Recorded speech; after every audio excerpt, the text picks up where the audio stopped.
Ustadz akan mempersilahkan kepada dokter untuk langsung saja memberikan materi pada kesempatan ini. Oke, sudah siap ya, Bu Dokter? Siap, Ustadz. Siap, alhamdulillah. Kepada Dokter Mary, waktu dan tempat kami persilahkan. Baik, terima kasih. Assalamualaikum warahmatullahi wabarakatuh. Waalaikumsalam warahmatullahi wabarakatuh. Ya, apa kabar anak-anak soleh dan soleha? Semoga semuanya sehat. Ya, hari ini kita ada kegiatan untuk berbincang tentang masalah imunitas ya, Ustadz ya. Meningkatkan imunitas di masa pandemi COVID. Ananda sekalian, salam kenal dulu. Nama Bunda Dr. Mary. Bundanya dari Aisyah Rania Hanania Razik. Ada yang dari kelas di Ponegoro ya? Ya, jadi untuk saat ini Bunda bertugas di Rumah Sakit Umum Kota Agung, jauh dari SDIT. Ananda sekalian, pada saat ini Ananda semua paham ya, kita lagi menghadapi yang disebut dengan pandemi COVID-19. Sudah hampir 1 tahun. Sudah hampir 1 tahun di seluruh dunia harus menghadapi masa pandemi COVID-19 ini. Kita semua berharap Ananda, siswa-siswi SDIT Cahaya Madani khususnya, akan selalu terhindar dari infeksi virus yang sangat luar biasa ini. Nah, kalau kita berbicara tentang pandemi COVID-19 dari bulan Desember ya, Desember tahun lalu itu dimulai di mana ya? Di Cina. Di Cina yang pertama kali muncul, kemudian menyebar secara cepat ke seluruh dunia, termasuk di tempat kita, di Indonesia. Untuk saat ini, dari hari ke hari, kasus COVID-19 ini nggak pernah berkurang, bertambah terus setiap hari. Nah, yang bisa kita lakukan saat ini apa ya, Ananda sekalian? Untuk menghindari virus ini dia nggak kelihatan. Beda ya kalau kita melihat ada harimau di depan, kita bisa menghindar. Tapi virus ini nggak kelihatan. Virusnya sama sekali nggak terlihat. Nggak kasat mata ya. Jadi bagaimana sih caranya biar kita, keluarga kita, semua bisa terhindar dari terpaparnya virus COVID-19 ini. Nah, anak-anak sekalian, virus namanya bagus loh, virusnya SARS-CoV-2. Panjang ya. Nah, penyakit virus sebenarnya intinya hanya tergantung pada 3 hal. Yang pertama, jumlah si virus itu sendiri. Semakin banyak virusnya, semakin beresiko untuk menularkan kepada orang lain. Semakin banyak virus yang ada di sekitar kita, maka semakin besar resiko kita akan tertular. Nah, yang kedua, virulensi namanya. Virulensi itu kekuatan dari si virus. Semakin kuat si virus, semakin besarlah resiko dia untuk menginfeksi orang lain. Yang ketiga, nah ini yang paling penting buat kita.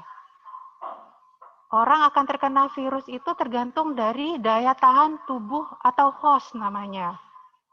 Jadi daya tahan tubuh kita. Walaupun virusnya jumlahnya banyak, walaupun si virus itu kuat, Tapi kalau imunitas tubuh kita bagus, virusnya nggak akan mempan. Dia masuk ke dalam badan kita, tapi langsung dilawan. Ya, jadi badan kita sendiri yang menjadi superhero di sini. Bagaimana cara kita meningkatkan daya tahan tubuh? Gampang ya, anak-anak semua sekalian kan sekarang perhatian dari pemerintah sudah luar biasa.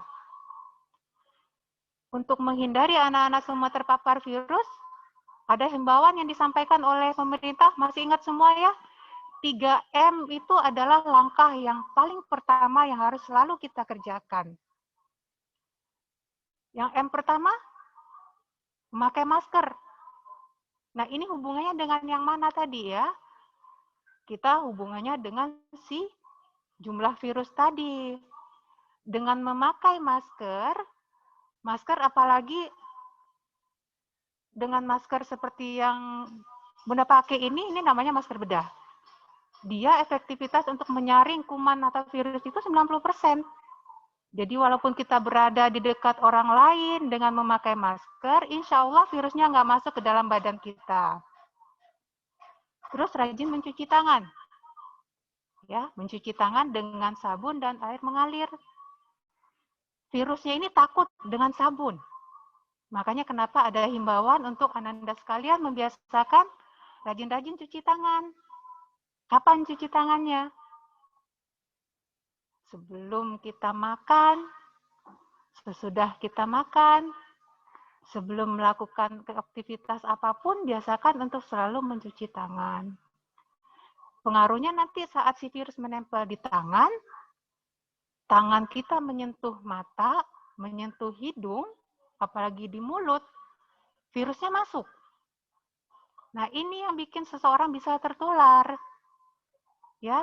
Nah, jadi kebiasaan kita menghimbau untuk sesering mungkin mencuci tangan, kaitannya adalah untuk mencegah si virus masuk ke dalam tubuh.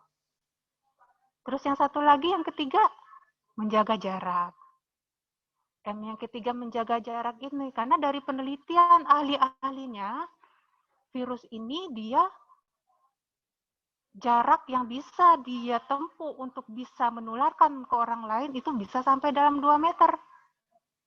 Makanya kenapa selalu dihimbau jaga jarak sedikitnya 2 meter dengan orang lain. Ya. Itu langkah-langkah yang dihimbau oleh pemerintah. Di samping langkah-langkah yang dihimbau oleh pemerintah ini, Ananda sekalian, apa sih yang bisa kita kerjakan kalau di rumah? Sekarang kan anak-anak semua lagi libur.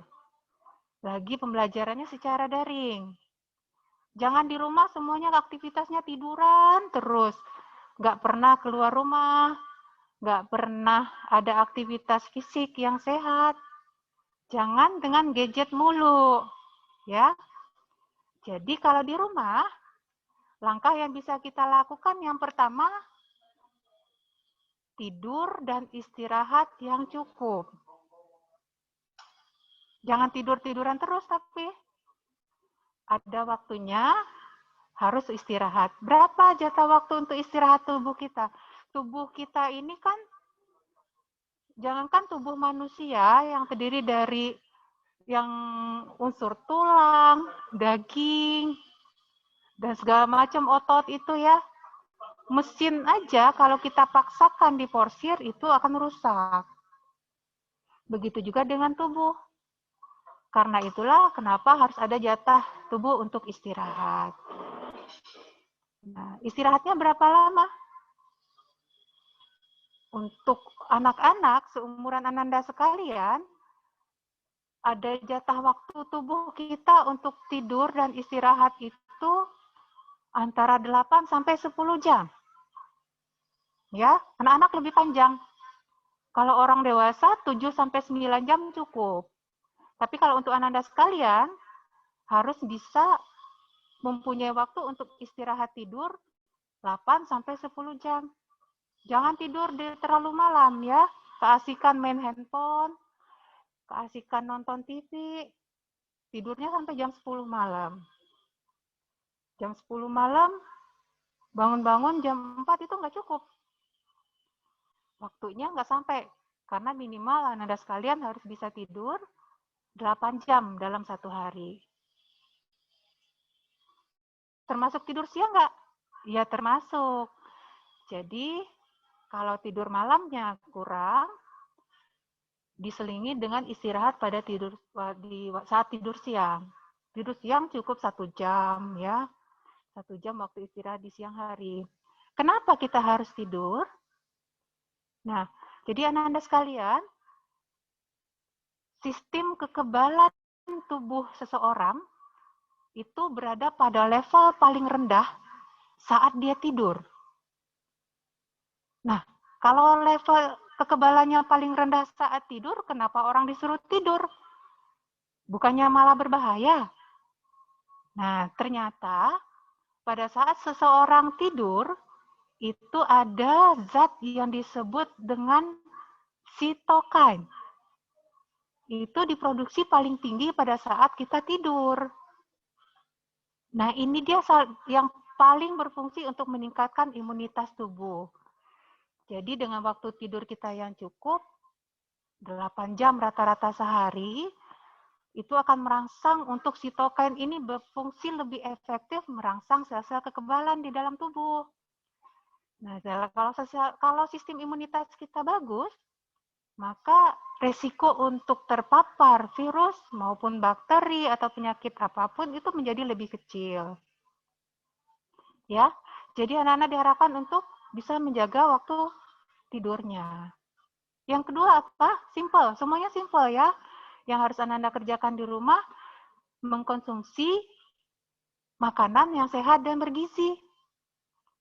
Nah, di masa pandemi ini, diharapkan kepada anak-anak semua, hindari sebisa mungkin untuk mengkonsumsi yang namanya junk food. Ya, kalau dari orang luar sana, mereka junk food itu artinya makanan sampah. Tapi kalau untuk kita di Indonesia, justru itu menjadi makanan favorit buat anak-anak sekalian. Ya, jadi nggak ada kayaknya anak-anak yang tidak suka dengan makanan cepat saji. Semuanya sangat suka dengan makanan cepat saji. Bahkan itu kalau disuruh makan dengan makanan ikan goreng, telur, biasanya pada males. Tapi nggak ada yang bisa menolak ya kalau fried chicken ya, nugget. Nah, makanan-makanan seperti itu sebaiknya dihindari pada masa pandemi COVID-19 ini. Karena yang namanya junk food itu sangat berperan dalam merusak sel-sel tubuh Ananda sekalian. Kalau sel-sel tubuh kita rusak, daya tahan tubuh kita untuk melawan virus, melawan bakteri itu akan sangat kecil. Jadi resiko untuk terpapar virus, terpapar bakteri menjadi lebih tinggi. Kemudian jangan terlalu banyak mengkonsumsi makanan yang manis. Kalau lagi libur gini pasti semuanya senangnya ngemil ya. Cemilan. Nah, usahakan untuk bisa mengkonsumsi cemilan yang sehat. Jangan semuanya yang serba coklat, serba bergula, yang manis-manis. Justru kesempatan Ananda sekalian pada saat libur ini adalah berkreasi untuk membuat cemilan yang sehat.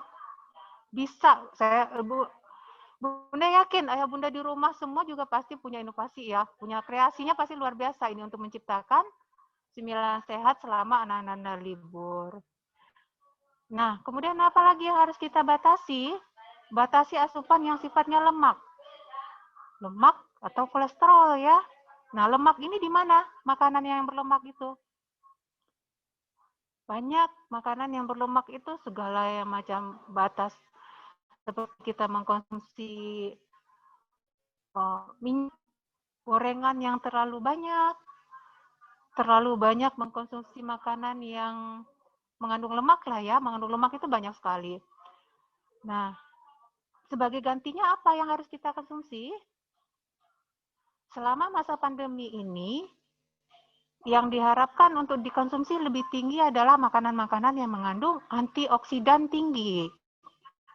Apa itu antioksidan? Antioksidan itu makanan yang mengandung, kalau kita ambil bahasa simpelnya adalah makanan yang mengandung anti racun yang lebih tinggi. Ya. Jadi dengan makanan-makanan seperti itu, karena virus kan kita anggap sebagai racun nih yang akan masuk ke dalam tubuh. Kita lawan dengan makanan yang mengandung antioksidan yang lebih tinggi. Ada yang berasal dari vitamin C, vitamin E, vitamin D. Nah, semua anak-anak pasti sudah, untuk informasi terkait dengan COVID-19 ini sudah sangat luas. Himbauan yang paling sering disampaikan adalah rajin-rajinlah untuk mengkonsumsi makanan yang mengandung vitamin C, vitamin D, vitamin E. Dari mana kita dapatkan? Ananda sekalian, kalau vitamin D tidak bisa dibentuk dari dalam tubuh ya.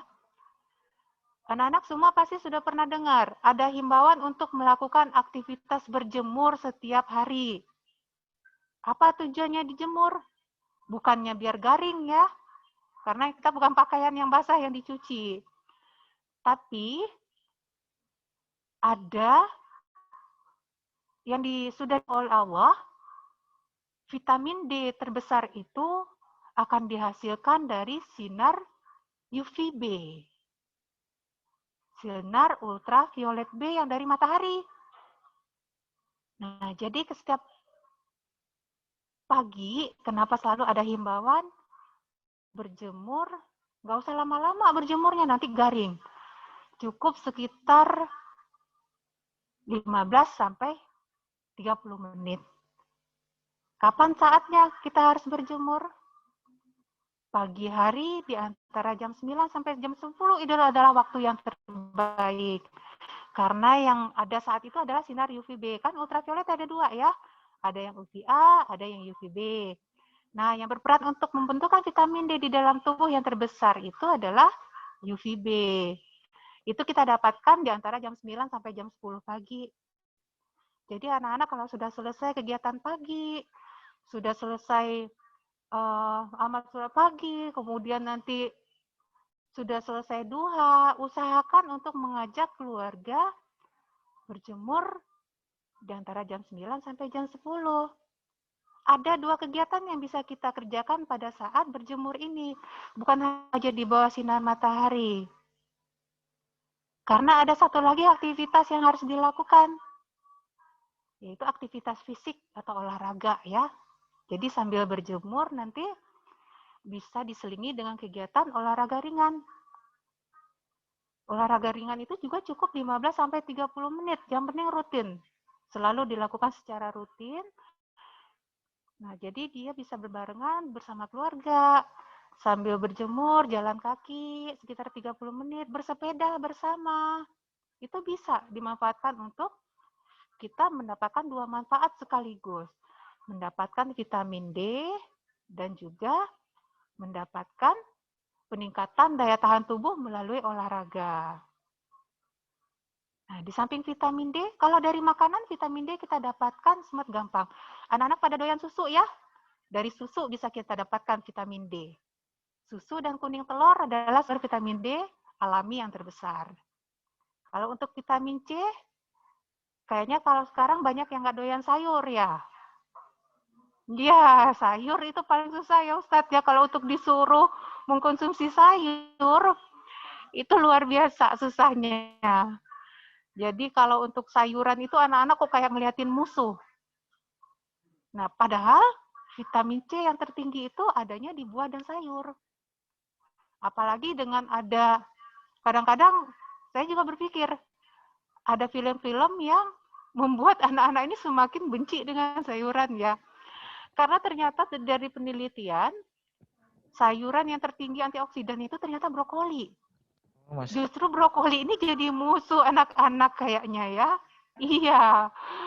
Jadi kalau sudah melihat brokoli, biasanya disingkirkan. Nah, padahal anak-anak tahu nggak, brokoli itu paling tinggi loh. Pelindung yang memberikan kita kekebalan, antioksidan tertinggi, dan juga vitamin E yang tertinggi itu adanya di brokoli dan bayam. Nah, jadi mulai sekarang jangan musuhan lagi sama brokoli. Ya, brokoli itu enak loh. Brokoli dan bayam justru sebenarnya sebagai sumber antioksidan yang terbaik. Jadi anak-anak biasakan untuk selalu mengkonsumsi makanan yang mengandung vitamin C, vitamin D, vitamin A, vitamin B ya. Pokoknya yang semua sifatnya vitamin antioksidan itu fungsi utamanya adalah untuk meningkatkan imunitas tubuh. Ya. Seperti yang kita sampaikan pertama, asal badan kita kuat, mau virusnya banyak pun yang masuk, insya Allah selagi daya tahan tubuh kita lebih tinggi dari si virus, virusnya akan mati. Yang membuat virusnya gampang masuk ke dalam badan kita adalah saat daya tahan tubuh kita ini sangat lemah. Ya.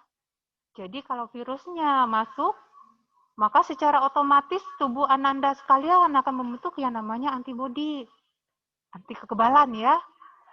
Jadi kalau virus, biarin masuk, virusnya masuk. Kita kadang-kadang tidak bisa menghindari saat si virus masuk. Yang bisa kita lakukan adalah saat si virus masuk, kita matikan. Kita matikan dengan cara yang tadi. Sangat gampang semuanya yang Anda lakukan. Nggak sulit-sulit ya, nggak ada yang mau harus dikerjakan dengan cara yang sulit. Semua adalah hal-hal yang harus Anda kerjakan seperti biasa di setiap harinya. Ya, jadi istirahat yang cukup, konsumsi makanan yang bergizi, aktivitas fisik. Aktivitas fisik itu kayaknya rata-rata kalau lagi daring ini, Ananda semua mengalami perubahan berat badan nih, ya. Ada gemuk-gemuk kayaknya kalau selagi liburan ini. Karena kerjanya seperti itu, di depan TV. TV depan. Iya, ngemil ya Ustadz. Sambil ngemil, sambil nonton TV, sambil tiduran lagi. Badannya gemuk-gemuk, cuman sehat nggak? Gemuk itu bisa sehat ya, asal Ananda semua barengi dengan kegiatan lain yang bisa menunjang badan menjadi sehat. Boleh, nggak ada yang melarang. Ananda tetap boleh nonton, tetap boleh ngemil, tapi di luar kegiatan itu ada yang harus dikerjakan. Ya, seperti yang kita bahas tadi, jam 9, stop dulu kegiatannya. Iya, rame-rame yuk, ajakin ayah bunda, yuk kita berjemur dulu di luar. Ini kalau kami di rumah sakit, kami kerjakan untuk pasien. Jadi kalau pasiennya, rumah sakit muda ini merawat pasien-pasien yang terpapar COVID ya. Jadi kami punya program setiap jam 9 sampai jam 10, saat ruangan harus disterilkan, semua pasien kami ajak keluar untuk beraktivitas. Iya, Ustaz. Jadi sambil berjemur, main badminton, tenis meja, atau ada yang sekedar berjalan berkeliling di ruang isolasi, itu dikerjakan. Dan alhamdulillah ini terbukti sangat-sangat efektif. Alhamdulillah dengan sistem yang seperti itu, di samping kita doping dengan obat-obatan yang memang mereka butuhkan, dengan aktivitas fisik dan berjemur untuk mendapatkan sinar UVB ini membantu mempercepat proses penyembuhan pasien. Jadi sebenarnya sangat simpel ya, nggak butuh biaya, nggak ribet, nggak mesti kemana-mana, di lingkungan rumah sendiri aja. Ya, gampang banget ya dokter ya sebenarnya. Gampang Ustadz ya, sangat-sangat gampang sekali saat kita harus mengerjakan hal-hal yang sangat bermanfaat untuk meningkatkan imunitas tubuh ini. Nah, yang sering dilupakan Ananda satu lagi adalah kondisi lagi asik bermain, asik dengan kegiatannya. Yang sering dilupakan itu adalah mengkonsumsi air putih. Benar. Padahal air putih itu sangat penting. Salah satu himbauan yang selalu diingatkan adalah konsumsilah air putih yang cukup. Nah, anak-anak sekalian, mungkin minumnya hanya saat makan ya. Kalau nggak makan, nggak minum. Biasanya. Itu kebiasaan, iya. Itu kebiasaan yang paling sering. Bukan hanya anak-anak, orang dewasa pun paling sering seperti itu. Minum air putih hanya dibiasakan pada saat makan. Kalau lagi nggak makan, nggak pernah yang namanya menyentuh air putih. Padahal kalau kita hitung secara kebutuhan, untuk orang dewasa itu membutuhkan 2 liter air per hari. Berapa gelas itu dokter 2 liter? Jadikan ke gelas itu 8 gelas. 18 gelas ya? Iya, 8 gelas itu. Ya, kalau untuk air mineral itu kayaknya saya lupa apakah kemasannya 200 mili ya. Kalau itu 200 mili berarti 10 kita butuh setiap hari. Iya, dokter. Nah, untuk Ananda sekalian, karena Ananda ini kan rata-rata umurnya Kalau untuk Ananda yang masih kelas ini ya, kelas ya 6, 7, 8 ya. Ya. Kalau misalnya untuk level 1, 2, 3 yang sampai umur 8 tahun itu kebutuhannya 1,7 liter. Itu kalau di kulasikan ke gelas itu sekitar 7 gelas yang dibutuhkan. Nah, sementara anak-anak yang dengan usia di atas 9 tahun kebutuhan sudah sama dengan dewasa. 2 liter yang harus dikonsumsi. Nah, kalau Ananda sekalian makan 3 kali sehari. Setiap kali makan cuma minum 1 gelas, jauh dari kecukupan. Ya, dehidrasi akibatnya. Iya. Nah, efeknya sangat banyak. Bukan hanya karena saat sel-sel tubuh kita mengalami dehidrasi, kekurangan cairan, itu sangat rentan untuk rusak. Kalau saya biasanya sangat simpel, untuk mengajarkan, membiasakan mengkonsumsi air putih, Ananda sekalian punya kewajiban sholat 5 waktu sehari semalam. Yang harus Ananda siapkan adalah siapkan segelas air di samping tempat Ananda sholat. Setiap habis sholat, minumlah 1 gelas. Kalaupun Ananda nanti pas saat makan cuma minum 1 gelas, makannya 2 kali sehari, kebutuhan sudah tercukupi. Karena kalau dipaksakan untuk minum 4 gelas saat makan itu ngap juga ya. Perutnya kembung ya, Ustaz ya. Perutnya masih kembung. Kalau pada hanya dipaksakan untuk minum air putih, yang kebutuhannya 7 gelas tadi itu dipaksakan hanya pada saat makan, akan sangat sulit sekali. Yang ada cuma minum doang, makannya nggak jadi. Udah kembung duluan dengan air putih. Jadi, biasanya kalau di triknya seperti itu, setiap kita selesai sholat, ada 1 gelas air yang akan kita minum. Insya Allah kebutuhannya tercukupi. Kalau dibiasakan dengan rutinitas seperti itu, mengkonsumsi air putih itu memang sulit. Anak-anak kalau disuruh mengkonsumsi minuman-minuman botolan itu ya, itu sangat gampang. Setiap hari juga meminum, sekali minum 2 botol sanggup. Tapi kalau air putih, 1 teguk aja udah berhenti biasanya. Sulit untuk membiasakan anak-anak untuk minum air putih. Nah, dengan trik-trik seperti itu kita biasakan untuk mengkonsumsi air putih dengan cara yang teratur. Ya, 5 gelas yang sudah dipastikan bisa dikonsumsi setiap harinya ditambah dengan tambahan saat Ananda sekalian, misalnya lagi makan, lagi ngemil, itu bisa ditambah untuk kecukupan air putih. Nah, kalau anak-anak stres nggak ya? Karena kalau untuk orang dewasa, tingkat stresnya tinggi. Cuman katanya ya Ustadz ya, di masa pandemi ini stresnya lebih tinggi di orang tua daripada di anak-anak ya. Biasanya anak-anak itu justru lebih rileks kalau kayak gitu. Main tidak memikirkan hal-hal yang berat, justru lawannya biasanya. Ini anak belum sholat nih, anak Iya, benar. stres gitu. Iya, benar. Jadi di masa pandemi ini anak-anak biasanya santai. Yang stres itu orang tua. Nah, salah satu faktor yang harus kita hindari juga adalah menghindari stres. Sebenarnya stres itu tidak mutlak harus dihindari, tapi kelola dengan baik, ya. Setiap namanya orang hidup pasti ada yang namanya permasalahan yang harus dihadapi. Tapi asal kita bisa mengelola dengan baik, itu tidak akan merusak ke sistem imun kita. Iya apa nih? Nah, ini kalian nih kalau di rumah ayahnya, abinya diingatkan, ayah, abi, ya karena asap rokok itu sangat berpotensi menimbulkan kerusakan pada sel-sel tubuh Ananda sekalian. Jadi buat abi-abi, walaupun tidak bisa berhenti merokok, usahakan untuk tidak merokok di dekat Ananda sekalian. Ya. Nah, seperti itulah simpelnya hal-hal sehari-hari yang bisa kita kerjakan di rumah. Nah, Ananda sekalian, kalau itu dalam bentuk kegiatan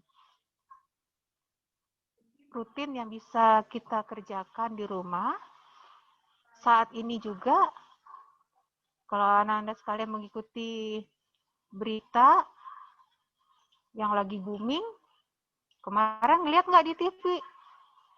Jam 10 ya kayaknya kemarin. Itu Pak Presiden, ayo. ya. Iya.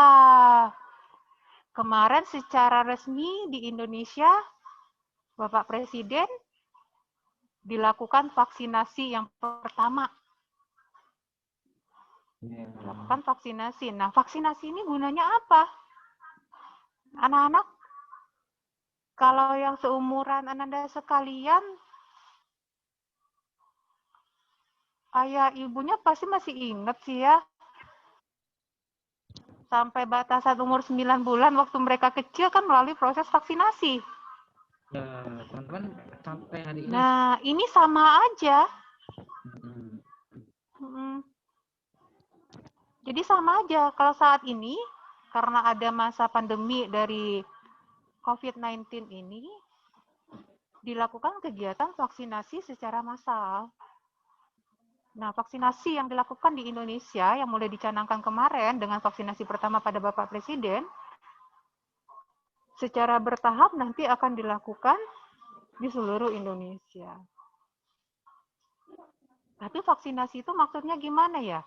Apa dengan vaksinasi artinya nanti dijamin kita semua tidak akan terkena COVID-19? Nah, ini yang harus kita luruskan.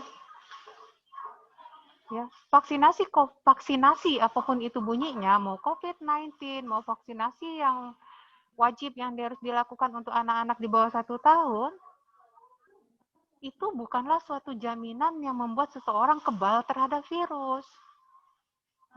Makanya kenapa ada yang disebut dengan efikasi. Ya, dari hasil yang terakhir kemarin, efikasi dari Sinovac ya. Ya, Sinovac itu kan masih ada di angka 65,3%. Nah, artinya cuma sebatas itulah batas perlindungan. Sisa Iya, Ustadz. Jadi 5% itu pasti kita sendiri ya. Nah, itulah kenapa kita juga harus menjaga dengan meningkatkan imunitas kita sendiri.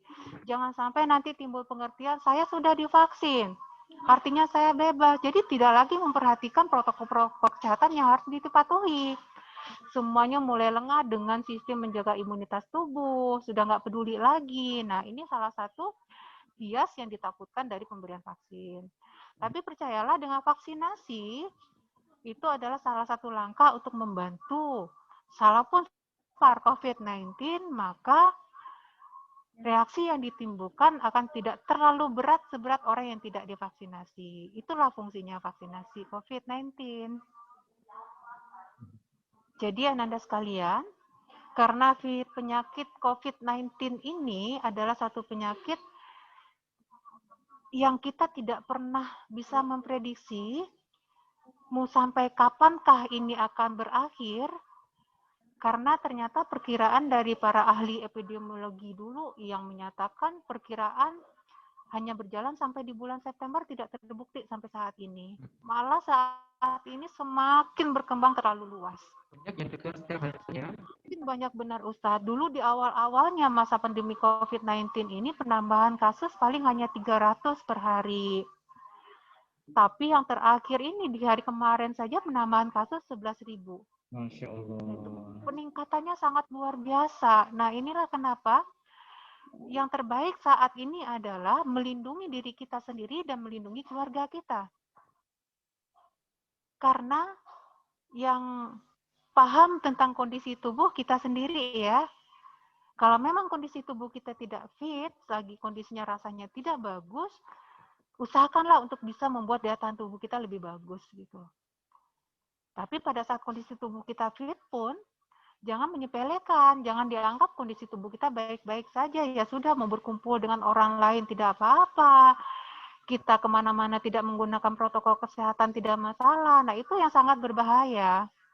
Karena persentase dari penderita COVID-19 yang tanpa gejala dibandingkan dengan penderita COVID-19 yang bergejala, itu lebih banyak yang tidak bergejala. Justru yang tidak bergejala ini yang kita takutkan. Dari luar terlihat baik-baik saja. Dia tidak ada keluhan karena mungkin daya tahan tubuhnya lebih bagus ya. Si virusnya padahal sudah ada di dalam tubuhnya, tapi di badannya tidak menimbulkan gejala. Iya. Nah, saat kontak dengan anak-anak, apalagi dengan anak-anak yang termasuk kelompok rentan, itu virusnya akan sangat mudah menular. Jadi makanya yang kalau kami sih prinsipnya ya, anggaplah diri kita semua OTG. OTG itu orang tanpa gejala. Jadi dengan menganggap diri kita adalah OTG, kita akan berpikir untuk tidak menularkan kepada orang lain. Nah, orang lain pun akan berpikir dia adalah OTG. Dia pun berpikir dia tidak mau menularkan kepada orang lain. Nah, saat kita berpikir seperti itu, memperlakukan, jadi saya tidak mau menularkan dan saya juga tidak mau tertular.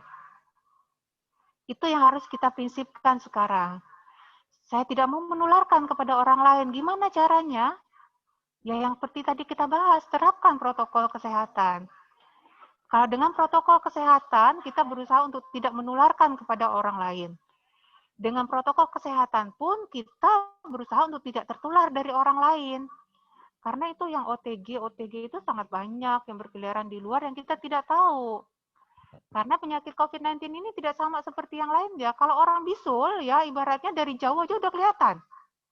Iya. Iya, kita tahu oh itu loh di situ dia terlihat. Nah, anak-anak lagi dengan kondisi ibaratnya dengan orang yang dengan tumor ya. Itu kan termasuk penyakit yang menakutkan untuk sebagian orang. Tapi dari jauh sudah kelihatan. Beda dengan COVID-19 ini. Dia adalah satu penyakit yang tidak terlihat dari jauh. Apalagi jangankan dari segi manapun tidak terlihat ya. Mau kita lagi berdekatan dengan mereka, apalagi kita dari jauh kita nggak pernah tahu itu seseorang menderita COVID-19 atau tidak. Sementara untuk kita memastikan seseorang itu menderita COVID-19 juga nggak gampang. Ananda sekalian percayalah ya, untuk pemeriksaan COVID-19 itu sangat-sangat menyakitkan. Jadi kita semua berdoa jangan sampai ada di antara kita semua keluarga besar SDIT Cahaya Madani khususnya yang terpaksa harus menjalani pemeriksaan untuk memastikan aman atau tidak dari COVID-19. Ya, itu bukan satu hal yang nyaman, sangat tidak nyaman. Saat dia harus dilakukan pemeriksaan terhadap COVID-19 itu rasanya tidak nyaman.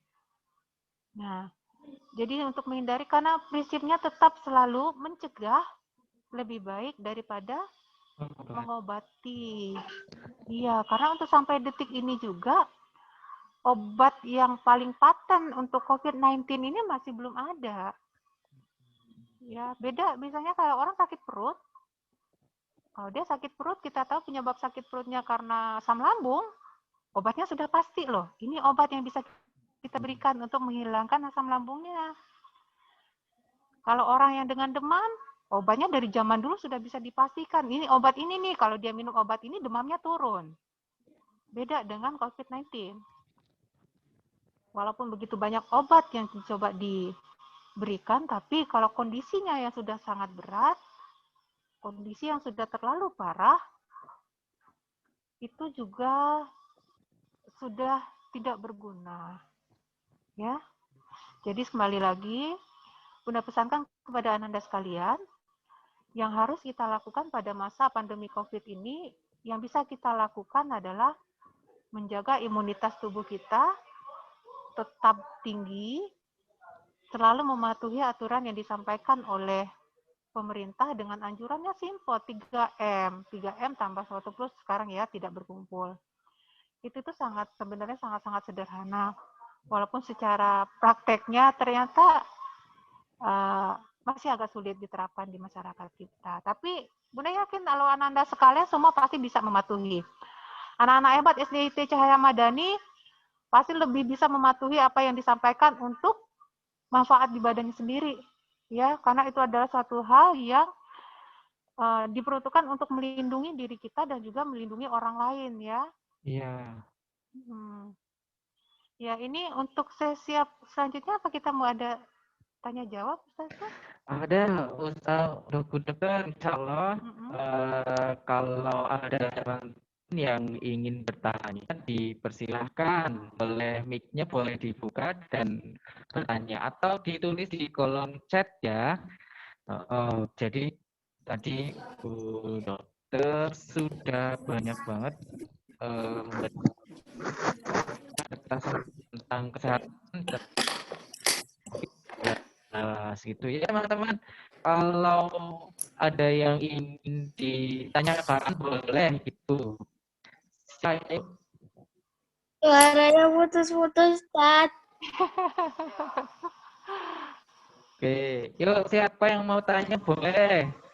Jelas? Boleh bertanya? Siapa dan ustazah ya? Ini tidak boleh merokok di depan anak. Ayah nggak boleh merokok gitu. Terus kalau Dari kalau berjemur apa nggak olahraga 9 jam sampai 10 jam. Jam 9 sampai jam 10. Jam 9 sampai jam 10 itu berjemur sama olahraga. apa gejala yang paling dokter? Gitu. Tidurnya dari jam 8 sampai Gejala jam untuk 10. yang terkena COVID-19 Pemeriksaan ya, Ustadz kecil. ya. Nah, jadi begini, Kalau kalau 8 jam sampai 10 kita itu kan berdasarkan jam dari 10 PMK 413 namanya ya. sampai 10 jam. Dari PMK 413 itu sebenarnya kita dari melihat 8 tahun gejala pengelompokan dari tahun gejala COVID-19 ini mulai dari yang gejala ini ringan, kalau gejala udah sedang sampai gejala berat. 9 tahun ke atas misalnya Pada kayak tuh awalnya dulu 2 liter. COVID-19 ini hanya identik dengan gejala saluran pernafasan. Dulu rata-rata pada saat seseorang dengan makanya tahap screening atau penjaringan itu pasti difokuskan hanya permasalahan pernafasan. Batuk, pilek, demam, sesak napas yang tidak diketahui penyebab yang jelas. Nah, pada awalnya cuma ini yang selalu diperhatikan. Pada saat kita melakukan kontak dengan seorang pasien, biasanya hal pertama yang kami tanyakan adalah 4 hal ini. Ada batukkah? Ada demamkah? Ada sesak napaskah? Ada pilek? Nah, ternyata dengan berkembangnya si virus ini, karena virus itu setiap saat melakukan mutasi, semakin lama dia semakin kuat. Belajar dari beberapa kasus yang kami temukan di Rumah Sakit Batin Mangunang, rata-rata pasien masuk bukan dengan gejala pernapasan. Bahkan sangat unik sekarang, Ustaz. Pasien masuk hanya dengan keluhan mual muntah, diare. Masya Allah. Jadi begitu kami lakukan pemeriksaan, ternyata dengan hasil rapid testnya reaktif dan dilakukan pengambilan swabnya positif. Dan begitu kita dukung dengan gambaran radiologi, foto ronsen dadanya, itu gambaran paru-parunya itu ibaratnya harusnya gambaran paru-paru itu hitam ya. Ya, cuman kalau untuk pasien yang terkena COVID-19 ini, pada saat kita lakukan pengambilan foto torak atau foto dadanya, ronsennya, itu kayak bagian hitam itu sudah diselimuti awan. Nah, itu yang bikin tidak bisa bernafas. Ya, jadi memang harus kita awasi saat ini. Yang pertama, adanya riwayat kontak. Riwayat kontak. Riwayat kontak itu wajib harus kita ketahui. Artinya seperti ini, saat kita kontak dengan seseorang yang sudah konfirmasi COVID-19, dalam waktu sedikitnya 15 menit, dengan jarak kurang dari 2 meter, tanpa menggunakan alat pelindung diri, masker, face shield, itu disebut di kategori kontak erat. Nah, yang kontak erat inilah yang paling beresiko untuk hasil pemeriksaan swabnya positif. Iya. Ini sejalan dengan himbauan tadi. Tapi kalau kita pun misalnya kontak dengan pasien yang konfirmasi COVID-19, kita berada pada jarak lebih dari 2 meter, menggunakan alat pelindung diri, maka insya Allah tidak akan terpapar. Karena kalau untuk masalah gejala sekarang memang sangat samar, Ustaz. Jadi Iya, kalau dulu kita sangat gampang saat kita ketemu dengan pasien dengan keluhan sesak napas utamanya rata-rata ya. Keluhan sesak napas karena memang pada pasien COVID-19 ini yang sangat-sangat menurun adalah saturasi oksigen. Artinya kandungan oksigen di dalam darahnya itu akan turun. Iya, iya, iya. Kami sering ketemu dengan pasien yang pagi kondisinya masih baik-baik saja, artinya masih bisa komunikasi dengan keluarga, masih bisa komunikasi dengan petugas, hanya dalam hitungan jam, saturasi oksigennya menjadi sangat turun sekali di bawah 60 dan pasien tidak tertolong. Ini luar biasa kejadiannya sekarang. Itu virusnya bertambah. Oh, enggak. Awalnya enggak dikasih tanya jawab, Kenapa Ustaz? Suaranya enggak jelas? malam enggak ada HP. Itu Jangan. Ini suara anak-anak muridnya banyak yang enggak dengar. proses ininya begitu cepatnya.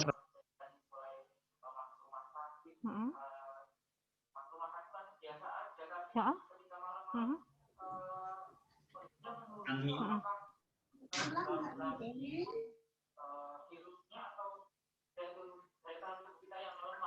Oh iya iya. Ya, ini tadi peranannya tuh tetap nggak bisa kita lepaskan dari dua hal yang tadi ya. Yang pertama virulensi dari virus ini. Semakin kuat virus yang masuk, itu dia akan menimbulkan reaksi yang jauh lebih hebat di dalam tubuh orang yang diserangnya. Nah, sekarang dia berbanding lurus ya. Saat si virulensinya berbanding terbalik. Jadi saat dia virulensi si virus ini sangat-sangat tinggi, imunitas yang sangat-sangat turun, itu yang menimbulkan gejalanya begitu cepat sekali menimbulkan perburukan. Tapi yang kita bahas tadi walaupun virusnya banyak masuk, virulensinya kuat, tapi daya tahan tubuh kita juga kuat untuk melawan, maka gejala yang ditimbulkan juga nggak akan terlalu berat. Itu yang muncul sebagai OTG biasanya. Yang orang tanpa gejala itu muncul dengan kondisi seperti itu. Jadi virusnya masuk, tapi daya tahan tubuh dia bagus, maka dia muncul sebagai menjadi orang yang tidak bergejala.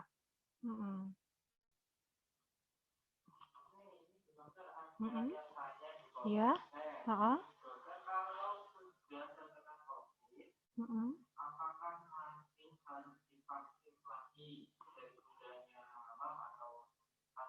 Oh iya, dari Bunda Hamam ya. Iya. Nah, jadi untuk pemberian vaksin ada beberapa kelompok yang merupakan kontraindikasi. Ya, artinya tidak boleh diberikan vaksin COVID-19 ini. Salah satunya adalah untuk pasien yang sudah pernah terkonfirmasi COVID-19. Jadi untuk pasien-pasien yang sudah terkonfirmasi COVID-19 itu tidak diberikan vaksinasi lagi. Itu salah satu kontraindikasi, di samping kontraindikasi yang lain masih banyak. Ya. Di antaranya untuk orang ibu, terutama ibu-ibu hamil dan menyusui, itu tidak boleh diberikan vaksin. Kemudian juga dengan makanya nanti pada saat melakukan vaksinasi itu kan ada 5 orang petugas yang akan melakukan screening. Karena vaksinasi ini khusus untuk vaksinasi COVID-19 ini sedikit agak spesifik, termasuk untuk penderita-penderita dengan tekanan darah tinggi dengan batasan 140/90 pun tidak akan dilakukan vaksinasi. Ya, jadi untuk anak-anak juga mohon diperhatikan kalau anak-anak dengan penyakit autoimun, anak-anak dengan riwayat alergi terhadap salah satu komponen dari vaksin itu tidak boleh dilakukan vaksinasi. Ya, itu kira-kira termasuk penderita HIV ya. HIV dengan DC4-nya kurang dari 200 tidak boleh dilakukan vaksinasi nanti. Iya, Ustaz. Begitu Bunda Hamam? Ya. Jadi tadi yang sudah terkonfirmasi ternyata itu tidak perlu divaksin kembali, gitu ya, karena rentan itu tadi dokter ya. Kemudian ada lagi pertanyaan dokter dari bundanya Lintang. Dari Lintang, dokter mau bertanya, di masa pandemi ini selain brokoli, ada sayuran apalagi yang bagus untuk dikonsumsi setiap hari? Gitu. Silakan, dokter. Iya, dari Lintang ya. Lintang ini kayaknya kelas Diponegoro deh ini ya, temannya Aisyah ini. Jadi untuk Ananda Lintang, itu sayuran, kalau yang Bunda bilang tadi, kalau untuk brokoli dengan bayam, itu sayuran yang paling tinggi untuk kandungan vitamin E-nya ya. Jadi, kalau untuk sayuran yang lain, Ananda senangnya apa? Senangnya bayam, senangnya kangkung, kembang kol, wortel, silakan dikonsumsi. Boleh sayuran apapun boleh dikonsumsi ya. Bahkan ini kalau kita di Indonesia nggak tahu ya kalau ada yang namanya bukan umbi ungu sih ya, tapi dia itu sejenis umbi-umbian juga yang berwarna ungu itu, dia memang paling tinggi itu kandungan vitamin D-nya. Cuma kayaknya nggak ada di Indonesia. Itu sejenis sayuran kalau di luar sana, tapi bukan ubi ungu yang ada di kita. Iya. Jadi kalau untuk Ananda Lintang, kalau suka makannya wortel, kangkung, bayam, monggo silakan dikonsumsi. Itu semuanya bagus ya, boleh. Yang penting kita biasakan untuk setiap hari mengkonsumsi secara seimbang buah-buahan dan sayuran. Iya. Iya. Itu ya dokter ya. Jadi Iya, Ustadz. dikombinasikan dengan sayuran-sayuran yang lain, yang penting seimbang. Jadi Iya. Kurangi jajan-jajanan tadi ya Bu Dokter ya, jajan-jajanan yang Iya, benar. gula yang tinggi, terus kemudian lebih memperbanyak air putih, terus kemudian sumber vitamin D itu kayaknya ikan ya dokter ya? Iya, jadi dari seafood itu ya anak-anak sangat dianjurkan untuk konsumsi seafood ya. Ikan-ikan, udang ya. Nah, pokoknya yang dari jenis seafood, kalau untuk kandungannya tertinggi itu juga dari yang tadi kayaknya kalau susu nggak ada yang nolak deh ya. Susu dengan kuning telur itu sangat bagus untuk mendapatkan kandungan vitamin D secara alami dari makanan. Itu lebih baik tetap dianjurkan yang dari alami dulu. Selain kalau untuk konsumsi suplemen sebaiknya dalam kondisi yang sangat-sangat dibutuhkan saja. Ya, benar-benar. Karena itu salah satu cara ya, salah satu intinya sebagai makan makanan sehat itu tadi ya Bunda ya. Jadi pentingnya gitu. Iya ya, intinya kita harus mengkonsumsi makanan yang sehat ya. Ini ada pertanyaan lagi dokter, tadi mungkin belum jelas dari ayahnya Abia dan kelas Ibnu Batuta. Ini menanyakan kenapa pasien yang sudah terkonfirmasi COVID-19 tidak divaksin. Terima kasih sebelumnya. Iya, jadi gini, untuk penderita yang sudah terkonfirmasi COVID-19, itu artinya di dalam badannya sudah terbentuk antibodi terhadap si virus COVID-19 ini. Nah, jadi efektivitas pemberian vaksin untuk si penderita yang sudah terkonfirmasi COVID-19 ini tidak lagi dianjurkan untuk pemberian vaksinasi ya. Jadi kalau untuk yang sudah terpapar, karena yang namanya penyakit virus, reaksi dari badan kita adalah membentuk antibodi. Nah, saat antibodi kita sudah terbentuk, itu efektivitas pemberian vaksin tidak. Sudah terbentuk antibodi di dalam tubuhnya, tapi bukan berarti dia mempunyai kekebalan seumur hidup. Mungkin Ustazah ada yang mau ditanyakan Ustadz atau Ustazah silahkan. Ini ada Ustazah siapa ya yang hadir di sini? Ada Ustadz Oni. Ada yang mau tanya Ustadz Oni? Oh, pertanyaan lagi. Nah, ini dok dari Bunda Aristianingsih. Ini, Assalamualaikum, izin bertanya dokter, vitamin yang bagus untuk penjagaan COVID, apakah yang banyak mengandung vitamin C atau seperti apa? Dokter, silakan dokter. Iya, waalaikumsalam Umi. Ini untuk vitamin C. Kalau untuk multivitamin seperti yang saya sampaikan tadi, sebenarnya sangat lebih dianjurkan seandainya yang dikonsumsi adalah secara alami. Ya, karena walaupun namanya hanya bersifat sebagai multivitamin, kalau sudah buatan pabrik ya istilahnya, itu pasti tetap mempunyai efek walaupun sangat-sangat minimal. Jadi selagi kita masih bisa menganjurkan Ananda sekalian untuk mengkonsumsi vitamin tadi, vitamin yang kita anjurkan itu sebenarnya vitamin C, vitamin D, vitamin E, vitamin B6 juga. Nah, itu sebenarnya bisa didapatkan dari Makanan ya. makanan secara alami. Kalau untuk vitamin D yang tertinggi tadi saya sampaikan adalah dari sinar UVB ya. Tapi kalau untuk vitamin C, kalaupun mau dikonsumsi vitamin C, monggo nggak masalah kok ya, bisa dikonsumsi. Jadi kalau untuk vitamin C, nggak boleh sebut merek tapi, jadi silakan untuk Umi, kalaupun ingin mengkonsumsi vitamin C, cukup dengan selama berapa lama. Untuk berapa lamanya sesuaikan dengan kebutuhan harian saja, ya. Jadi kalau untuk kebutuhan harian, kita cukup jangan mengkonsumsi vitamin C yang terlalu tinggi. Itu. Jadi tidak sampai harus mengambil yang vitamin C 1000 mili. Iya, kadang-kadang kalau vitamin C yang dijual di pasaran itu Iya. miligram ya?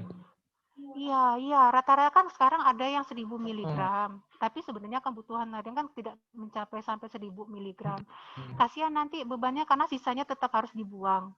Nah, pembuangannya itu tetap akan melibatkan fungsi dari sekresi dan ekskresi dari tubuh kita, baik itu ginjal dan segala macam. Jadi, untuk Ananda sekalian, untuk konsumsi vitamin C-nya disesuaikan saja. Ada yang dengan kandungan vitamin C cuma 25 mili sampai 100 mg, silakan boleh dikonsumsi. Jadi saat membelikan vitamin untuk anak-anak pun, perhatikan komposisi yang ada, jangan mengambil yang terlalu tinggi. Konsumsi vitamin C dalam dosis tinggi, biasanya kalau kami terapkan untuk terapi pada pasien yang sudah konfirmasi.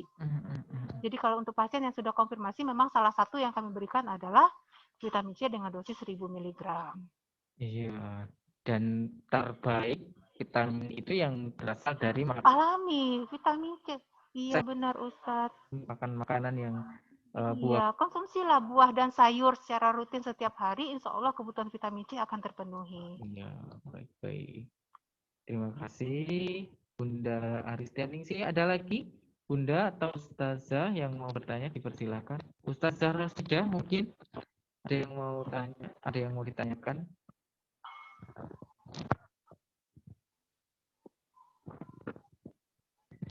Cukup sepertinya dokter, alhamdulillah. Alhamdulillah. Ada lagi yang mau disampaikan mungkin dokter sebagai closing statement atau penutupnya dokter mungkin? Iya, baik. Jadi sebagai penutup dari obrolan sehat ya tema kita hari ini ya, ngobrol sehat kita hari ini, dengan tidak bosannya kami dari praktisi kesehatan menyampaikan bahwa masalah pandemi COVID-19 bukan hanya masalah untuk tenaga kesehatan, tapi ini adalah masalah yang harus kita hadapi secara bersama-sama. Menghilangkan stigma negatif bahwa ada anggapan COVID-19 itu tidak ada, itu yang harus benar-benar dihilangkan. Percayalah kalau COVID-19 ini benar-benar ada. Kami dari praktisi kesehatan sebenarnya sangat-sangat tidak berharap untuk seluruh masyarakat Indonesia untuk menyaksikan langsung dulu terhadap COVID-19 ini baru bisa percaya kalau COVID-19 ini ada. Jangan sampai ada yang berpikir seperti itu. Karena COVID-19 adalah masalah yang sangat global yang terjadi di seluruh dunia. Bukan hanya orang Indonesia, tapi di seluruh dunia. Yang bisa kita lakukan pada saat ini adalah melindungi diri kita sendiri, melindungi anggota keluarga kita, melindungi orang-orang di sekitar kita. Selalulah berpikir seperti tadi, saya tidak mau menularkan dan saya tidak mau tertular. Insya Allah kalau semua kita bisa berpikir seperti itu, himbauan-himbauan dari pemerintah untuk menjaga jarak, memakai masker, mencuci tangan, itu akan sangat gampang diterapkan.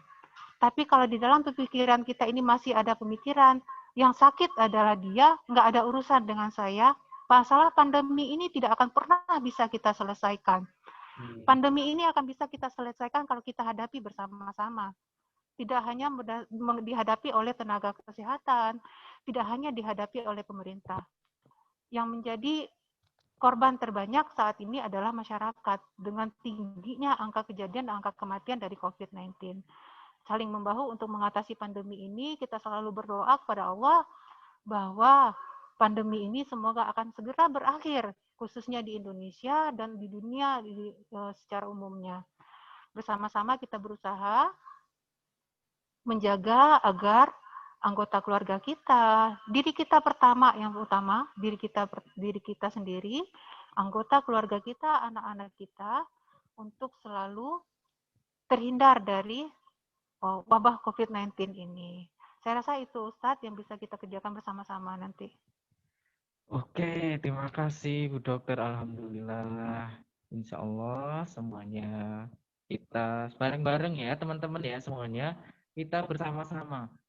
Bersama-sama siapa yang ingin kembali sekolah secara normal. Ada nggak mau sekolah lagi di sekolah kumpul-kumpul lagi bisa normal kembali?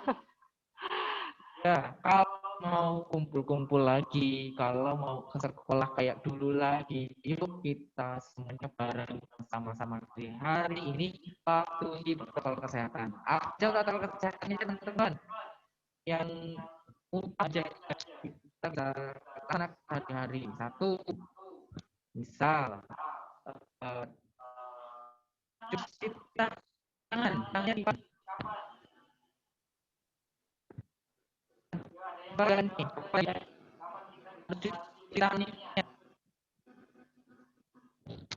mau jawab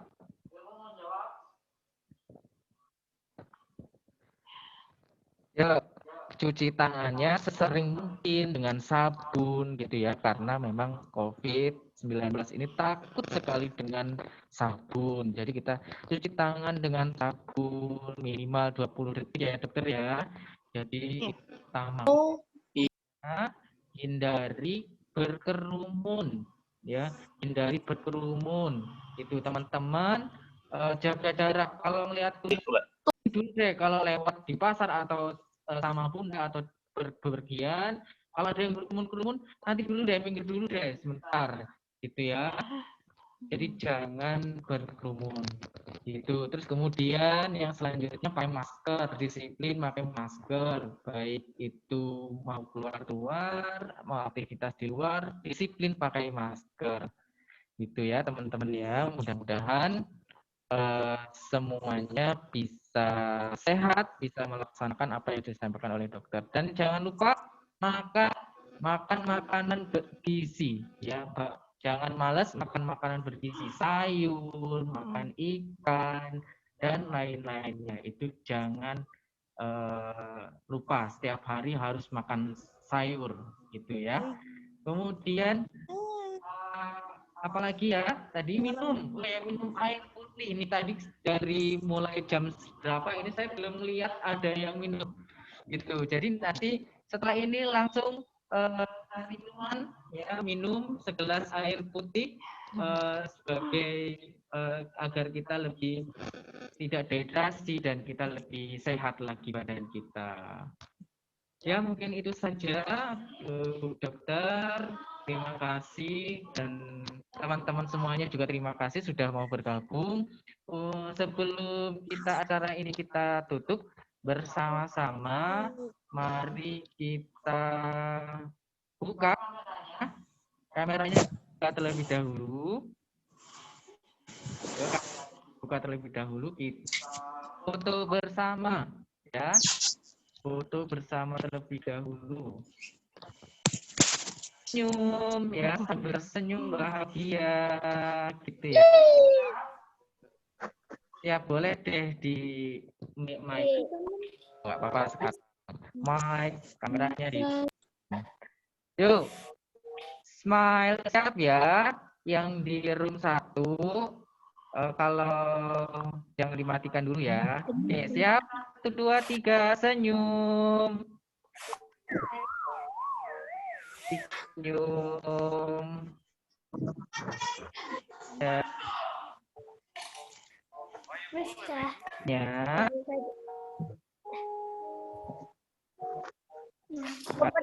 1 2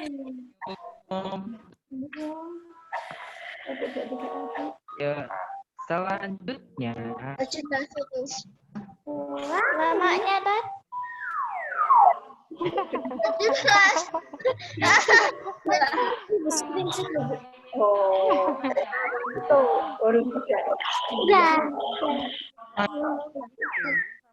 kalau di rumah Mudah-mudahan semuanya sehat, sama Amin. Amin. Amin. tanya pada Amin. mau apa namanya di zikir pagi maksurat itu ada Ya, satu sama satu.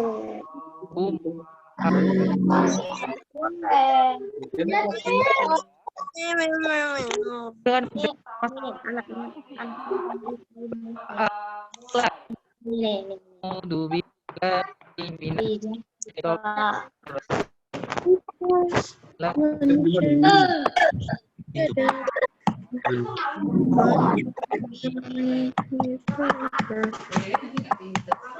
ini fitamai Allahumma afini fi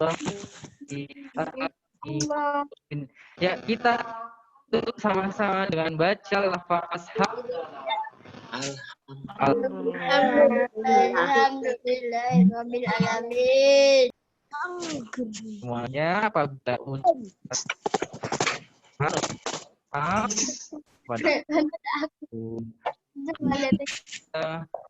dokter yang hadir di sekolah masih jam datang diri Sama-sama Ustaz. Bu Dokter untuk sehat selalu ya. Amin. Wah, dia Insya Allah Ustaz. luas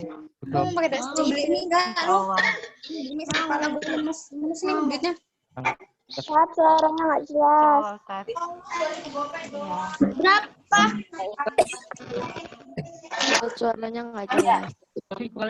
Wassalamualaikum warahmatullahi wabarakatuh. Waalaikumsalam. Waalaikumsalam warahmatullahi wabarakatuh.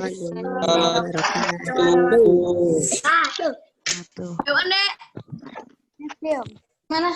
Duduk aja di sini. Kasih kaca ya. Sini loh. Izin ya.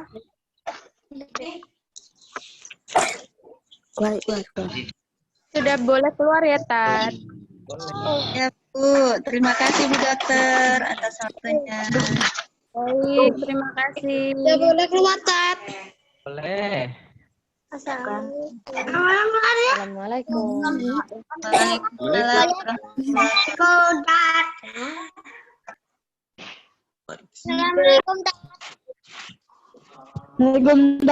Boleh keluar ya. Gimana keluarnya, Nak?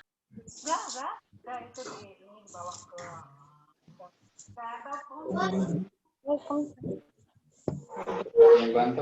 Lahir. Waktunya sudah jam 9:30 yang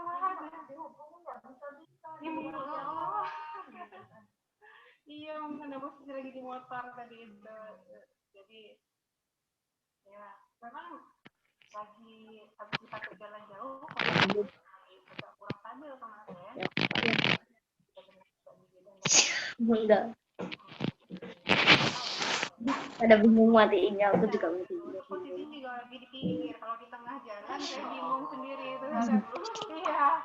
Karena ada di pinggir jalan dan juga posisinya ya itu seperti ini yang juga di rumah teman di desa waktu masih di Kenapa nggak?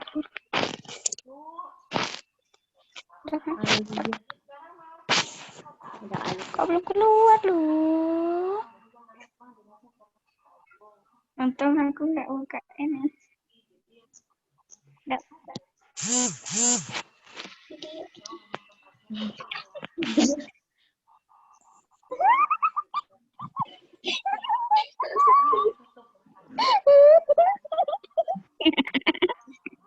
Karena banyak yang Fokus. Ustaz. Belum salam, belum pamit kok.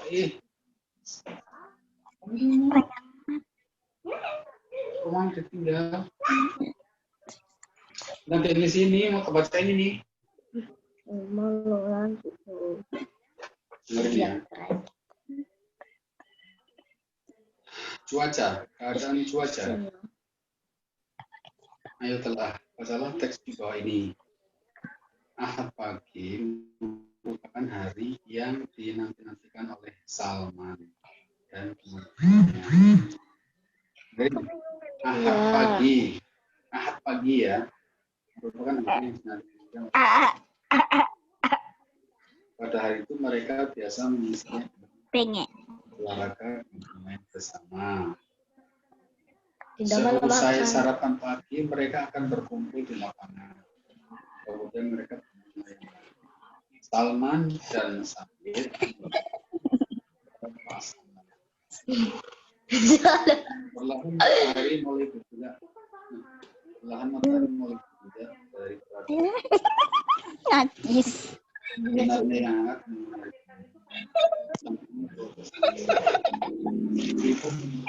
Nyeliatin goblok.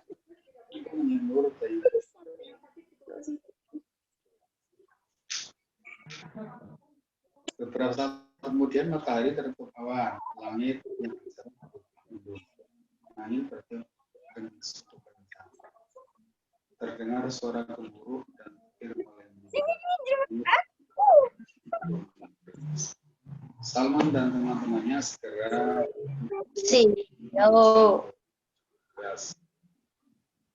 udara setelah hujan. Salman dan teman-temannya melanjutkan kegiatan berkumpul di keluarga masing-masing sambil menikmati pisang goreng. Mereka nonton perkiraan cuaca hari ini.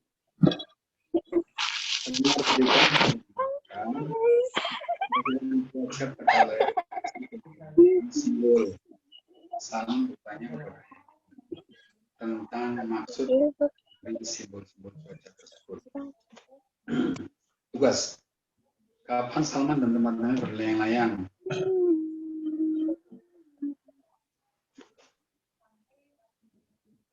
Kapan Salman dan teman-temannya berlayang-layang?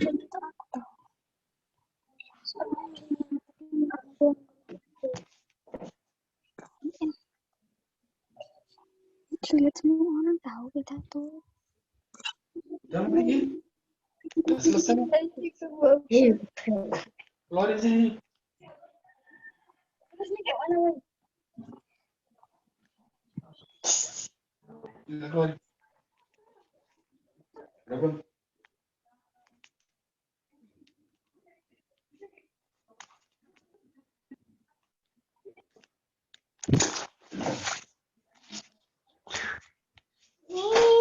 Nih, coba saya dengerin. Iya. Ahad pagi merupakan hari yang dinantikan oleh Salman dan teman-temannya.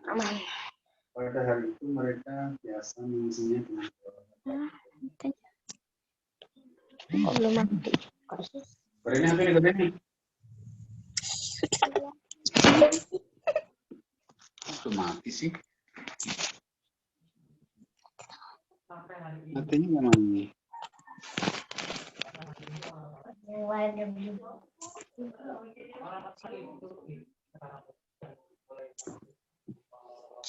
ini?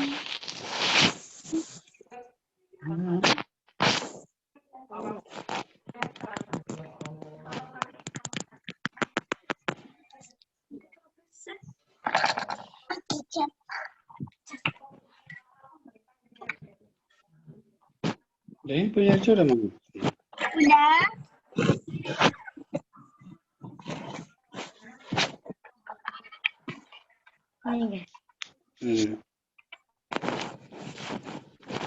Ini apa Rek?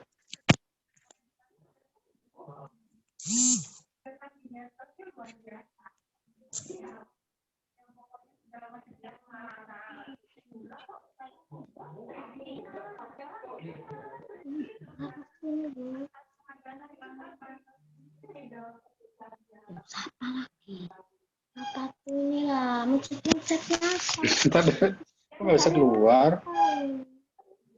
Mukanya apa? Nih, setuju.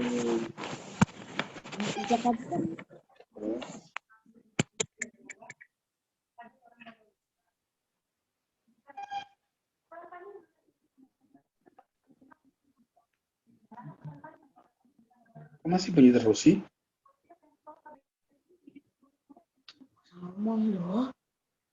Itu suaranya.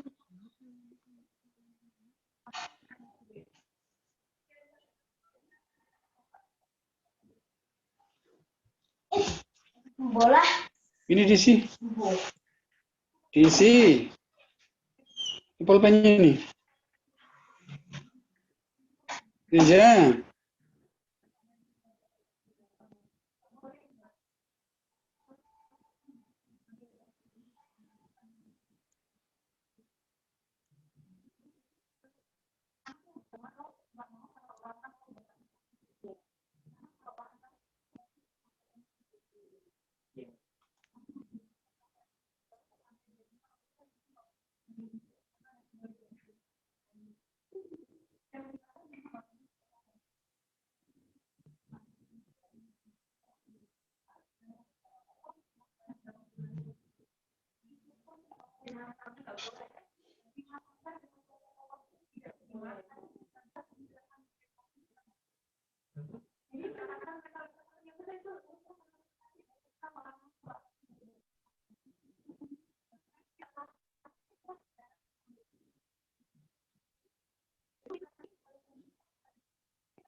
Kok masih bunyi aja ya, Pak?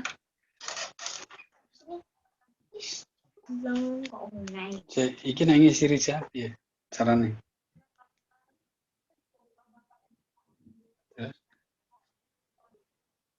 Alon-alon. Wong kon marah, iku mau. Kok iso bunyi wae ya? Ini kayak mana?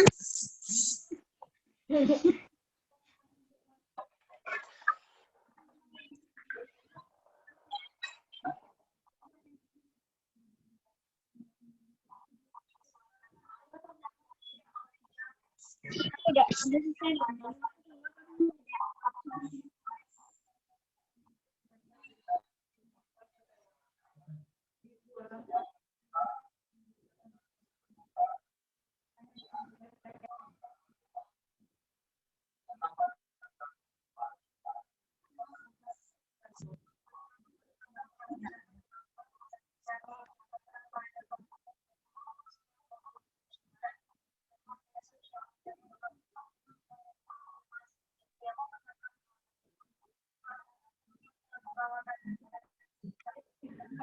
Mati. Ini chargernya. Aku ini nggak masuk. Sini.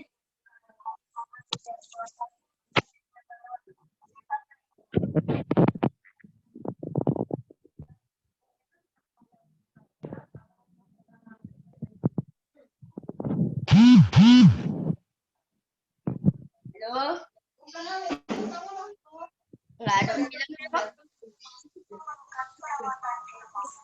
Coba di zoom.